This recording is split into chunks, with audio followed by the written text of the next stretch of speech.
Good morning students, welcome back to the accountancy classes. So our today's topic in our chapter retirement or death of a partner. So we have today's topic, that is revaluation account and the treatment of reserves and the various balances of journal reserve like profit and loss account. So as you know that this topic we have already covered in the previous two chapters. So it means ये chapter में ये topic फिर से repeat हुआ है. हमने admission में भी देखा था कि वो topic as it is same है हर सिचुएशन में. पार्टनरशिप में ये टॉपिक चाहे रिवैल्यूएशन अकाउंट हो या फिर ट्रीटमेंट ऑफ रिजर्व हो, बिल्कुल सेम एज इट इज़ जो हमने पहले चैप्टर में, जो सबसे पहले हमारे बुक में हमने किया था क्वेश्चन, आप ही की बुक का हमने टॉपिक किया था change in profit sharing ratio. तो एज इट इज़ बिल्कुल सेम जो टॉपिक हमने रिवैल्यूएशन और रिजर्व का डिटेल्ड में उस चैप्टर में किया था, बिल्कुल सेम वही एडमिशन में है और वही रिटायरमेंट और डेथ ऑफ अ पार्टनर में टॉपिक है. सो हम उन्हीं के बेसिस पे टू क्वेश्चंस करेंगे आज, that is question number 23 and question number 26 of your book. Done. तो स्टार्ट करते हैं. Question number 23. तो हम क्वेश्चन रीड करते हैं. रिवैल्यूएशन अकाउंट के बेसिस पे है. हमें X and Y Z are 3 partners दे रखे हैं. उनकी रेशियो बता रखी है जिसमें से जेड जो है रिटायर हो चुका है. रिटायरमेंट के दौरान कुछ एडजस्टमेंट है. स्टॉक, फर्नीचर, मशीनरी और डेटर्स में कुछ चेंजेस आए हैं. इन द सेम वे हमारे पास एक अनरिकॉर्डेड इन्वेस्टमेंट आई है और एक बिल पेबल है. इन 6 सिचुएशंस में हमें एंट्री पास करनी है. तो स्टार्ट करते हैं ये question, that is question number 23 of your book. तो लिखते हैं क्वेश्चन नंबर 23.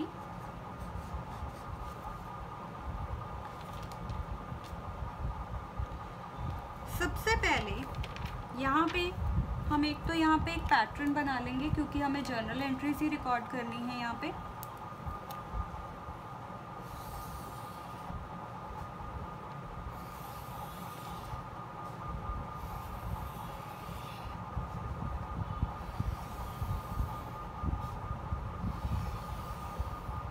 डन. रुपीस.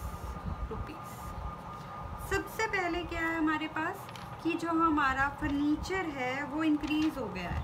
तो एंट्री क्या होगी, एसेट इंक्रीज हो गया है तो एंट्री हो जाएगी furniture account debit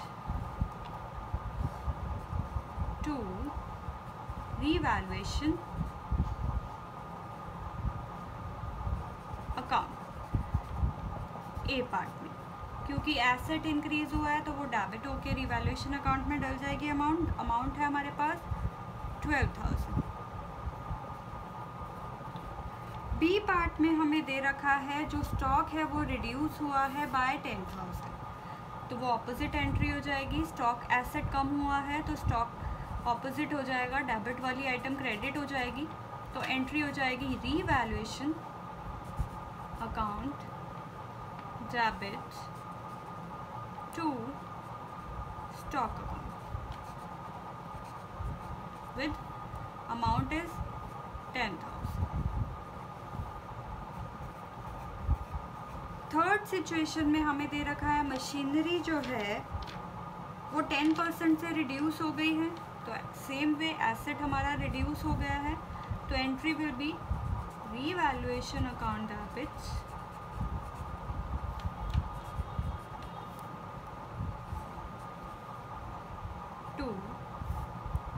machinery account with amount 5,000.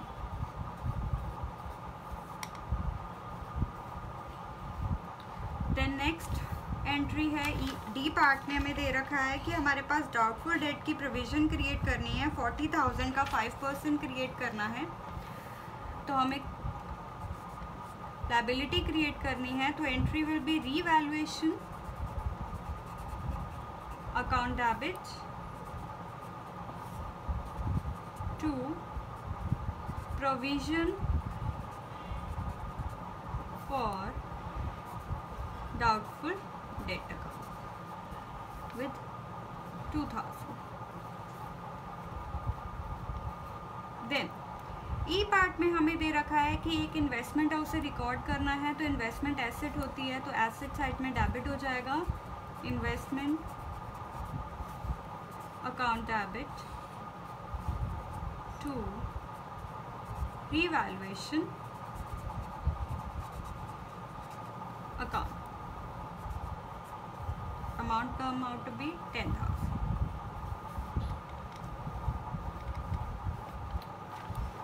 F part आ गया हमारे पास. एफ पार्ट के according an item of ₹1000 include bill payable, और वो हमें लगता है कि क्लेम नहीं होगा और उसे रिटर्न ऑफ करना पड़ेगा. तो अगर हमारी लायबिलिटीज़ को रिड्यूस करना है तो क्रेडिट वाली अमाउंट डेबिट हो जाएगी, तो entry will become bill payable account debit to revaluation account. तो ये तो हमारी एक एंट्रीज है. तो इसके बाद हम इन सभी का एक समराइज निकालेंगे, समराइज्ड फिगर निकालेंगे. उसका क्या ट्रीटमेंट होगा कि हम रीवैल्यूएशन अकाउंट बनाएंगे. तो रीवैल्यूएशन अकाउंट हम रफ में बना लेंगे. तो रफ के अकॉर्डिंग अगर मैं आपको कहूँ कि मेरे क्वेश्चन में डेबिट जो हो रहा है रीवैल्यूएशन 12,000 प्लस 10,000, 22,000 प्लस 1,000 23,000 माइनस 10,000, तो कितना रह गया 13,000. 13,000 में से 5,000 और माइनस किया 8,000, 8,000 में से 2,000 और माइनस किया तो 6,000.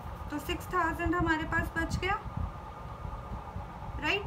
तो 6,000 जो हमारे पास रिवैल्यूएशन का प्रॉफिट आया उसे हम तीनों पार्टनर्स में उनकी रेशियो में डिस्ट्रीब्यूट कर देंगे, होल्ड रेशियो. तो entry will become G part revaluation account debit to X capital account, Y's capital account and Z's capital account. तो हम 6,000 अभी कैलकुलेट किया, उसे तीनों पार्टनर्स में डिस्ट्रीब्यूट करेंगे तो ये अमाउंट आ जाएगी 3,000, 18,000, 12,000. डन. तो इस एंट्री का एक 1 मार्क्स अलग से होता है क्योंकि ये समराइज्ड एंट्री है. अब इसके बाद ये तो हमारा टॉपिक है रिवैल्यूएशन का. अब इसके बाद हम एक क्वेश्चन करेंगे that is question number 26 of your book, that is on treatment of reserves. तो करते हैं. क्वेश्चन नंबर 26 के अकॉर्डिंग XYZ हमारे पास पार्टनर्स हैं, वो अपनी प्रॉफिट शेयरिंग रेशियो बता रखी है और Z जो है रिटायर हो रहा है. रिटायरमेंट के दौरान हमारी बुक्स में general reserve, profit and loss का debit balance, workman compensation reserve और प्रोविडेंट फंड दे रखा है. तो हमें इनकी ट्रीटमेंट करनी है. तो पास करते हैं नेसेसरी जर्नल एंट्रीज. तो क्वेश्चन नंबर 24 इसके अकॉर्डिंग भी हम ऐसे ही फॉर्मेट बना लेते हैं एक बार.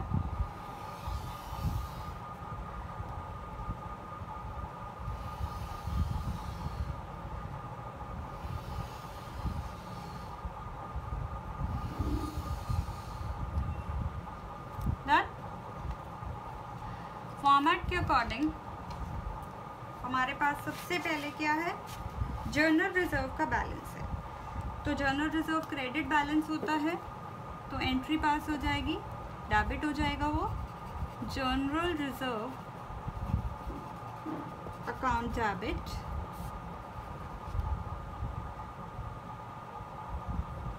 ऐसे ही वर्कमैन कंपनसेशन रिजर्व भी हो जाएगा। Workman compensation reserve account debit, दोनों की अमाउंट है 1,80,000, 24,000,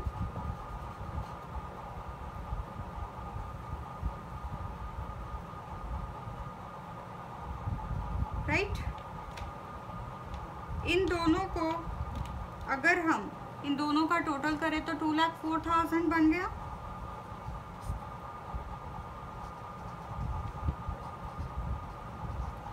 और इसे हम पार्टनर्स में डिस्ट्रीब्यूट कर देंगे टू एक्स कैपिटल अकाउंट,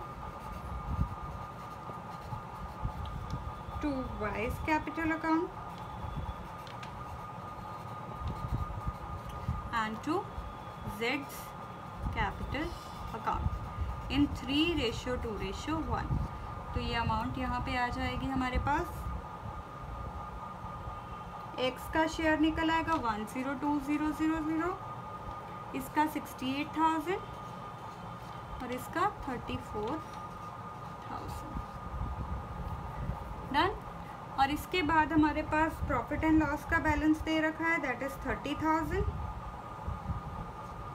तो हम उसी प्रॉफिट एंड लॉस को भी एडजस्ट कर देंगे। तो यहाँ पे लिखेंगे एक्स कैपिटल अकाउंट,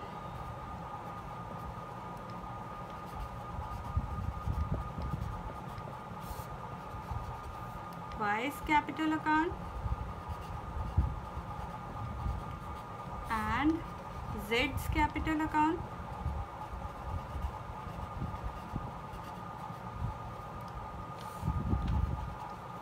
टू